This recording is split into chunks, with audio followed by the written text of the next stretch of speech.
My name's John Oliffe. I'm a member of the Scientific Advisory Panel for the GenWell project. And I work at the University of British Columbia in the School of Nursing, and I run the Men's Health Research Program.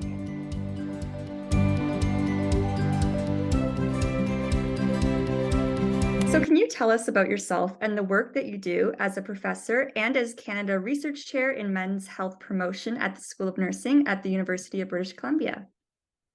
Sure, so we've been running the Men's Health Research Program for about 20 years here at the University of British Columbia. It's a program that focuses on things that impact men around their health. So we've done a lot of work in psychosocial prostate cancer care, done a lot of work in men's depression and suicidality and anxiety. And we've also done some work in some things that are related to mental health and physical health.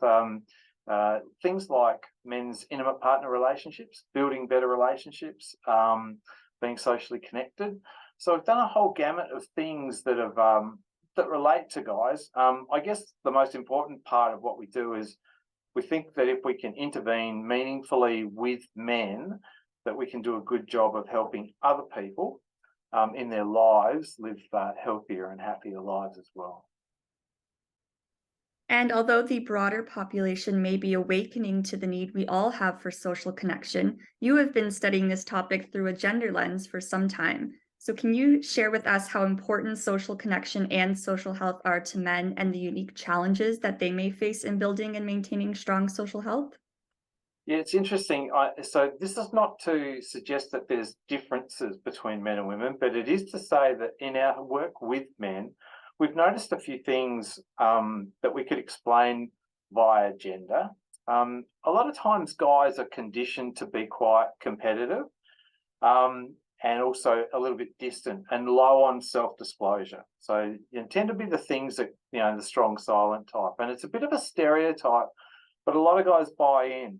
And so with that in mind, over the years, we've seen that guys probably are a little bit challenged to connect meaningfully, perhaps especially with other guys.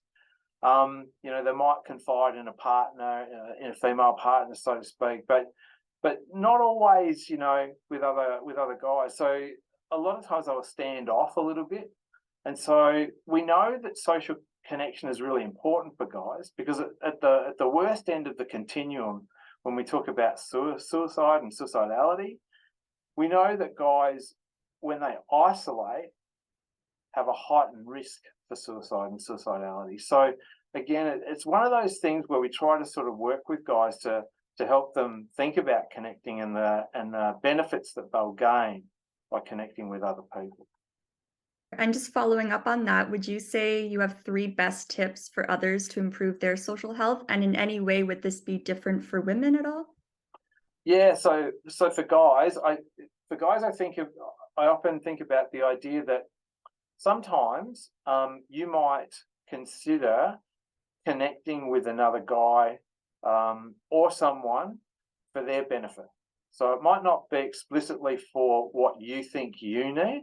It might be that you can do a really good job of helping someone else feel comfortable and have a friend and have a confidant and have a meaningful conversation.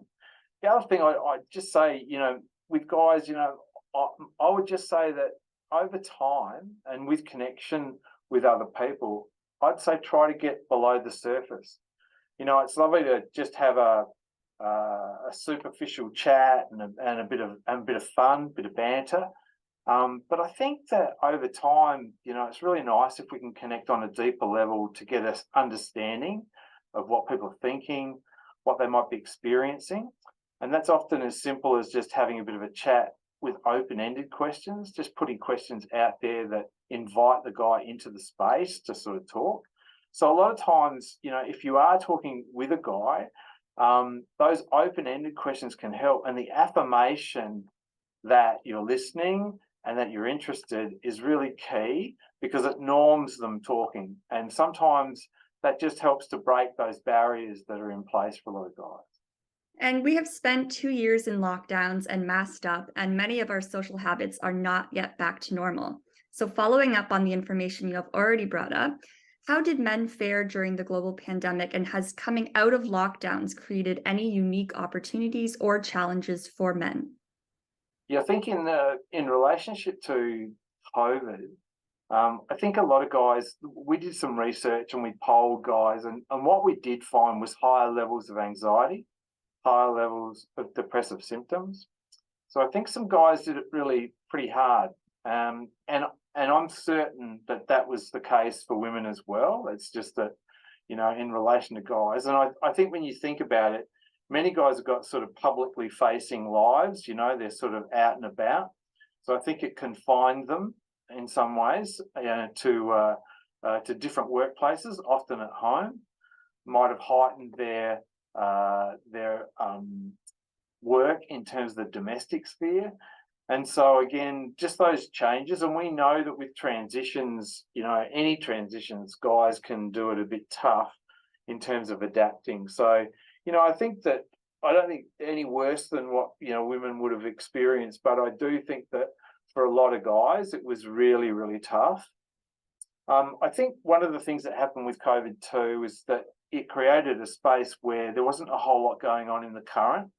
So you had this case where you would reflect on the past, and a lot of guys told us they ruminated on things in the past, and oftentimes that'll develop as depressive symptoms. And of course, I think we were all pretty uncertain about the future, and so uncertainty about the future often looks like anxiety, or it can manifest anxiety. So it's the perfect storm of not enough happening in your day-to-day life, worried about the future, ruminating on the past. And we talked to a lot of guys who experienced that. So I think that put a lot of pressure on fellas. I think the transition out of COVID and back into the everyday, I think we're seeing some of that unfold. And I don't know that we've got a really good handle on it, but I think that it would be pretty reasonable to expect that there's going to be some challenges.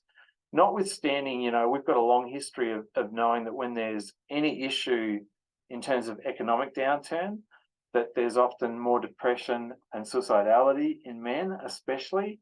You only have to cast your mind back to 2008, and the numbers are starting to bunk a little bit, post-COVID. We're starting to see a bit of a tilt in the upward direction around men's suicidality. So just to say that those coming out of COVID-19, I think, it does put a lot of pressures, because it's still an unknown uncertainty about going forward. So just to say that a lot of guys, I think, are battling with the transition out.